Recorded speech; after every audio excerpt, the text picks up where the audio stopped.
नमस्कार बालमित्रांनो.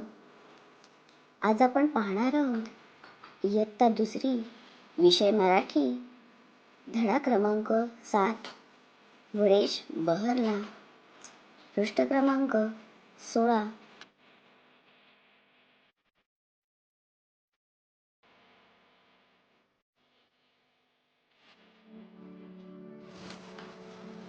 चिंचपूर नावाचे एक गाव होते. त्या गावाजवळ एक ओढा होता. तेथे एक झाड होते. झाडाचे नाव होते वडेश. वडेश उंच उंच वाढला होता, जणू काही आभाळाला भिडला होता.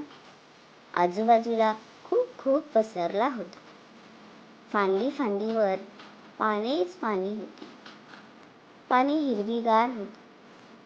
झाडाखाली थंडगार सावलीत बसायला फारच मजा यायची.